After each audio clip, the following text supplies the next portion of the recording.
நீங்க 100 பேர் இங்க சங்கின்னு சொல்றாங்க. ஆனா நான் வந்து திரு நாம் தமிழர் திரு சீமான் அவர்களுக்கு இழைக்கப்பட்ட நான் அப்ளை பண்ண வெயிட் பண்ணிட்டு இருக்கேன் பாண்டே. இன்னொன்னு தென் சென்னையில பாஜக ஜெயிக்குமா அப்படின்னா ஜெயிக்கலாம் அப்படின்னு இருக்கும். தென் சென்னையில நிர்மலா சீதாராமன் அவர்கள் நாம இழுத்து விட்டு ஜாலியா வேடிக்கை பார்க்கற விட்டு அந்த பக்கம் நம்ம போறதெல்லாம் கிடையாது. சோ வாய்ஸா இருந்தாலும் திரு ரஜினிகாந்த் என்னுடைய தலைவர், சரிங்களா? எனக்கு அதுல எந்த குழப்பம் இல்லை. சார், நீங்க வந்து நாம் தமிழர் கட்சி சீமான் அவர்களுக்கு வந்து ஏன் இன்னும் அந்த விவசாய கரும்பு சின்னம் கொடுக்கலன்னு சொல்லிட்டு நீங்கள் ஒரு இது பண்ண அது அவருக்கு ஆதரவாக வந்து பேசியிருந்தீங்க.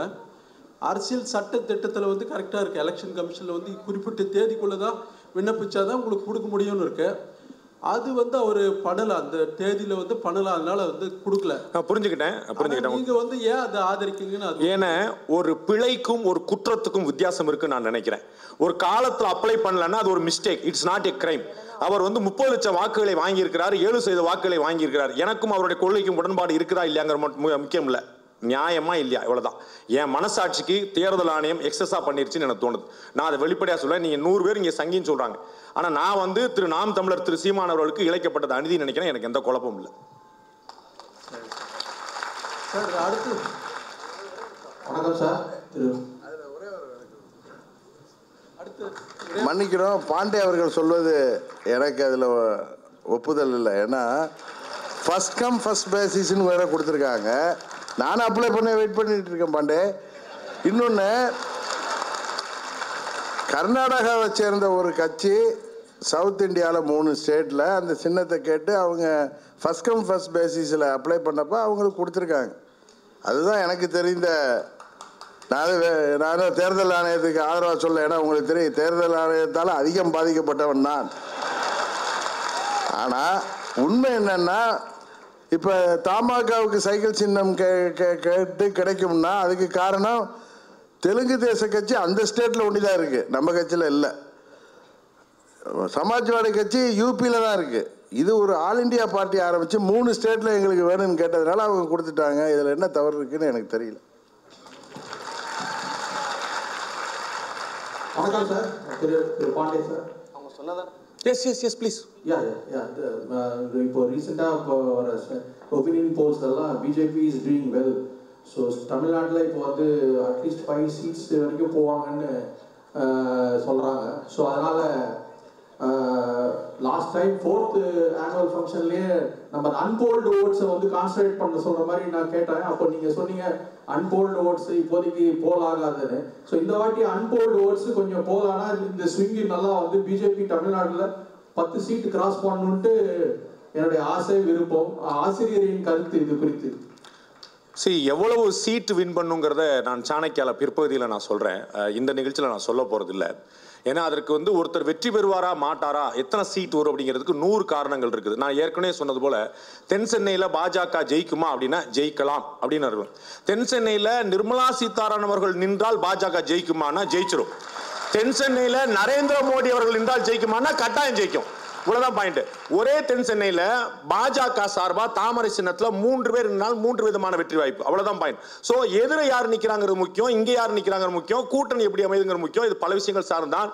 பிஜேபி இந்த முறை யாரும் எதிர்பார்க்காத வாக்கு சதவீதத்தை பெறும்.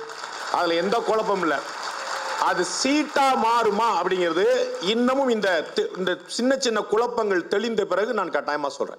நன்றி பாண்டே சார். சார், நான் பாலிடிக்ஸ் பத்தி கேட்கல. உங்களோட மோட்டிவேஷனல் ஸ்பீச்ல இருந்து நான் உங்க சேனல் பார்த்துட்டு இருக்கேன். இந்த ஆர்ட் ஆஃப் பேரண்டிங் நீங்க பேசுறது, அப்புறம் இந்த மோட்டிவேஷனல் ஸ்பீச், இந்த காலேஜ் லைப்ரரி அதெல்லாம் பேசுறது எல்லாமே பார்த்துருக்கேன். அதில் நீங்கள் என்ன இன்டர்வியூ கொடுத்துருக்கீங்க அப்படின்னா, இப்போ ரூலிங் பார்ட்டி யாரோ அதுக்கு ஆப்போசிட்டாக நான் கொஸ்டின் கேட்பேன், அது எந்த கட்சியாக இருந்தாலும் பரவாயில்ல, அவங்களுக்கு ஆப்போசிட்டாக நான் கேட்பேன்னு சொல்லியிருக்கீங்க. இப்போது ரீசெண்டாக நீங்கள் பேசுகிறதுல உங்கள் வே ஆஃப் ஸ்டைலில் வந்து என்னென்னா, மேபி நீங்கள் ஹியூமராக பேசுகிறீங்களான்னு தெரில, நீங்கள் பாலிடிக்ஸ் போவீங்களா சார்? நீங்கள் எனக்கு ஒரு சீட் கொடுங்க, அந்த மாதிரி அட்லீஸ்ட் ஒரு லொல்லு சபாவாவது கொடுங்க, அந்த மாதிரி, அதுக்கப்புறம் வந்துட்டு கொஞ்சம் பார்த்துக்கோங்க, அந்த மாதிரிலாம் நீங்கள் பாலிடிக்ஸ் போவீங்களா சார்? எனக்கு சகவாசமே அரசியல்வாதிகளோட தான். அதனால அவங்க என்ன பாடுபடுறாங்கன்னு தெரியும். நாம இழுத்து விட்டு ஜாலியா வேடிக்கை பார்க்கற விட்டு அந்த பக்கம் நம்ம போறதெல்லாம் கிடையாது. வாக்கு அரசியலில் வெற்றி பெற காலை பிடிக்க நேரும், கழுத்தை நெரிக்க நேரும். எனக்கு 2 ஒத்து வராது. அது வந்து செய்ய வேண்டியிருக்கும். அது ராஜ தர்மம், அது வேற. அது அப்படியே நசிக்கிட்டு போயிட்டே இருக்க வேண்டியதான், வேற வழி கிடையாது. அதெல்லாம் சுலபமாக சாத்தியம் இல்லை. எங்கள் அண்ணன் வாசன் அவர்கள் வந்து முதலமைச்சராக மாற முடியாதுக்கு 10 காரணத்தில் அது ஒரு காரணம். அவர் யார் காலை பிடிச்சதும் கிடையாது, யார் காலத்தை நெரிச்சதும் கிடையாது. அது வந்து ஒரு அது அரசியல், வாக்கு அரசியலுங்கிறது வேற. அது வந்து சாதாரண விஷயம் இல்லை. அது சத்திரியர்களுக்கான தர்மம், நமக்கான தர்மம் கிடையாது. நம்ம வேடிக்கை பார்த்துட்டு இவர் ஜெயிப்பார் இவர் தோப்பார், ஹாப்பி, முடிஞ்சு வச்சு, நமக்கு என்ன பிரச்சனை? எஸ். வணக்கம் சார். மத்தியில் வந்து இப்போ பாஜக தான் ஆட்சியில் வரப்போகுது, அது எல்லாருக்குமே தெரியும். இங்கே வந்து அண்ணாமலை அவர்கள் வந்து 25% வாக்கை நாங்கள் எட்டிட்டோம் இப்போவேன்னு சொல்கிறாரு. 25% வாக்கை வந்து இப்போ எட்டிட்டதுக்கு பிறகு தமிழ்நாடு அரசியல் எப்படி இருக்கும் சார்? 25% வாக்குகளை எட்டிட்டா 2036 பாஜக ஆட்சி நான் சொன்னதை மாற்றி முன்னாடியே கொண்டு வர வேண்டியிருக்கும். நான் நினைக்கிறேன் பாஜக இந்த வேகத்தில் வளர்ந்தா 2036 ஆட்சி நான் நினைக்கிறேன்.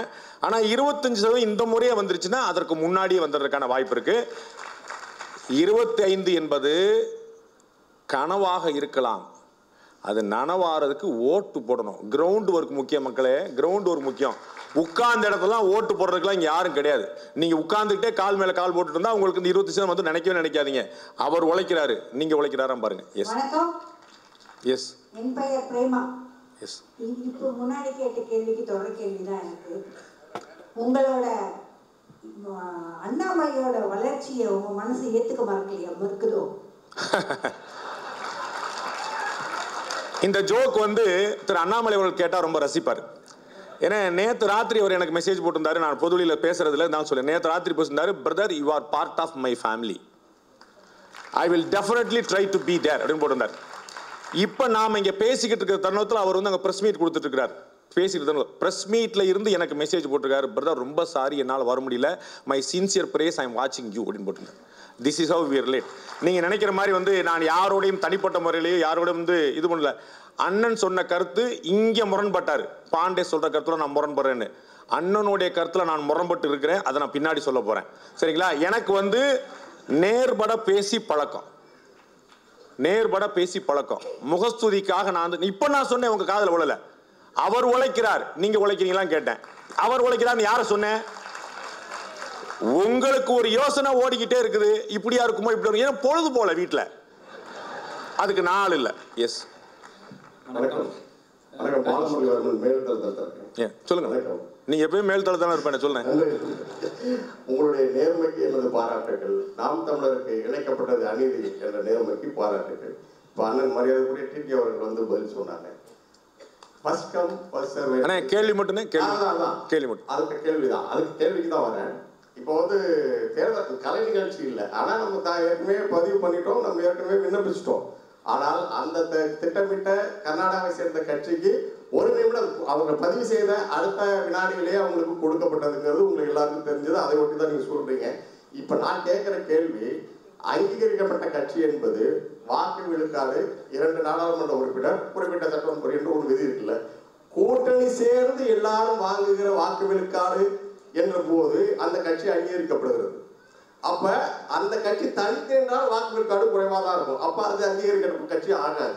ஆனால் நாம் தமிழர் தனித்தே போட்டிட்டு வாங்குகிற வாக்கு விழுக்காடு அங்கீகரிக்கப்பட்ட விதத்தில் இருக்கு. அந்த அடிப்படையில் முன்பே ஏற்படுத்தப்பட்ட கட்சி 4 தேர்தலை சந்தித்த கட்சி என்ற அடிப்படையில் தான் ஃபர்ஸ்ட் கம் ஃபர்ஸ்ட் சர்வ் தரப்பட வேண்டும் என்பதுதான் நம்மளுடைய வேண்டுகோள். அந்த அடிப்படையில் கேள்வினே உங்க கருத்து சொல்றீங்க, புரிஞ்சுக்கிட்டேன். ரைட். Yes please.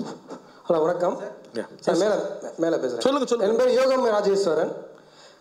ஒரு நபரோட கம்பேர் பண்ணி பேசுகிறது சரியில்லை. இருந்தபோதும் நான் உங்களை வந்து முன்னாள் திரு அவர் பத்திரிகையாளரை கம்பேர் பண்ணி பார்க்குறேன். அவர் வந்து கடந்த காலத்தில் வந்து புரட்சி தலைவி அம்மாவை வந்து கேள்வி ப்ளீஸ். கேள்வி தான் கேட்குறேன். அம்மாவுக்கு உறுதுணையாக இருந்து தமிழ்நாட்டில் அரசியல் நான் கூட அம்மாவுக்கு உறுதுணையாக தான் இருக்கேன். இல்லை நான் என்னோட கேள்வி கேட்டுறேன். கொஞ்சம் கேள்வி ஒரு நிமிஷம் கேளுங்க.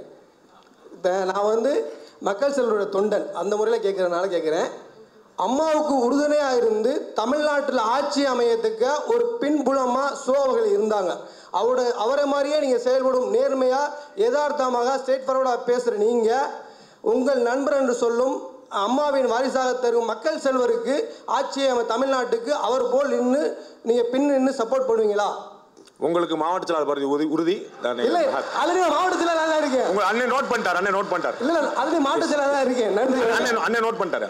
வாழ்த்துக்கள் அண்ணா. சிறந்த எதிர்க்கட்சியாக காங்கிரஸால் எண்ணிக்கையில் ரொம்ப கம்மியாக இருக்கிறதுனால அவங்கள இந்திய அளவில் சிறந்த எதிர்க்கட்சியாக செயல்பட முடியலன்ற ஒரு இது இருக்குது. அது உண்மையா? வர நாட்களில் காங்கிரஸ் கட்சி வந்து சிறந்த எதிர்க்கட்சியாக செயல்பட முடியாததுக்கான காரணம் எண்ணிக்கை இல்ல, எண்ணம். அவங்கள்ட்ட வந்து பாஜகவை தோற்கடிக்கணும் அப்படின்னும் நரேந்திர மோடியை வீழ்த்தணும்னு எண்ணம் இருக்குதே தவிர ஏன் வீழ்த்தணும் கூட தெரியல அவங்களுக்கு. வா நரேந்திர மோடியை தோற்கடிப்போன்றாங்க. எதுக்கு பாப்பன அவர் தோற்கடிக்கணும்? எதுக்குடா தோற்கடிக்கணும் பாஸ்? எதுக்கு? பதில் இல்ல. ஒரு ஊழல் குற்றச்சாட்டு சொல்லுங்க, ஒரு முறைகேடு சொல்லுங்க, ஒரு உழைப்பற்ற தன்மை சொல்லுங்க, ஒரு பொருளாதார வளர்ச்சி இல்லைன்னு சொல்லுங்க, உலக நாடுகள்ல மரியாதை இல்லைன்னு சொல்லுங்க, டைம்ஸ் பத்திரிகையில உங்களை போட்டு வந்து அசிங்கப்படுத்துறான்னு சொல்லுங்க, ஏதாவது ஒரு நெகட்டிவா சொல்லுங்க. ஏதாவது உங்களுக்கு தெரியுமா? 2007 இரண்டாவது முறையாக குஜராத் முதலமைச்சராக தேர்தலில் திரு மோடி அவர்கள் போட்டி போடும் போது அவர் மேல சொல்லப்பட்ட குற்றச்சாட்டு தெரியுமா? அவர் நிறைய சட்டை போடுறாரு. ஆமாங்க, நிறைய டிசைனா சட்டை போடுறாரு. பாருங்க அவன் என்னென்ன பண்றான். ஒரு ஆளு சட்டை பேண்ட் கோட் மாத்துறாருன்னு கம்ப்ளைண்ட். ஏன்னா ஊழல் குற்றச்சாட்டு சொல்ல கூட முடியல. அப்புறம் எப்படி ப்ரூவ் பண்ணுவீங்க? இப்ப காங்கிரஸ் கட்சியுடைய பலவீனம் எதனால் மோடியை வீழ்த்த வேண்டும் என்பதற்கு பதில் இல்ல. ஒரு 5 விஷயம் இருந்தா தான் மோடியை வீழ்த்த முடியும். அந்த 5 விஷயத்தை நான் கடைசியில் சொல்றேன். அதனால காங்கிரஸால் வீழ்த்த முடியாது. எஸ் சார் நமஸ்காரம். இப்போ நம்மளுக்கு தேவை கரிஷ்மாவான லீடர்ஸு. நம்ம தமிழ்நாட்டில் வந்து மோடிஜியோ இல்லை மேடமோ இல்லை அண்ணாமலைஜியோ போட்டியிட வாய்ப்பு இருக்கா? ஃபஸ்ட்டு. செகண்ட் வந்து ரஜினிகாந்த் சார் வந்து கோவிட் டயத்தில் வந்து உடம்பை காட்டி வேண்டான்ட்டு வெளியில் வந்தார். இப்போது நல்ல ஒரு தருணம் இது தமிழ்நாட்டுக்கு. இந்த நேரத்துக்கு ஏன் வாய்ஸ் கொடுக்கணும்? கொடுத்தாதான் அவர் தமிழ்நாட்டுக்கு செய்கிற ஒரு நல்ல விஷயம் நடக்குமா? 1996 அவர் வாய்ஸ் கொடுத்தாரு, ஜெயிக்க வச்சிங்க. 98 வாய்ஸ் கொடுத்தாரு. தெரியுமா உங்களுக்கு? தெரியுமா? அவர் வாய்ஸ் கொடுத்ததுக்கு எதிராக போச்சு அரசியல்.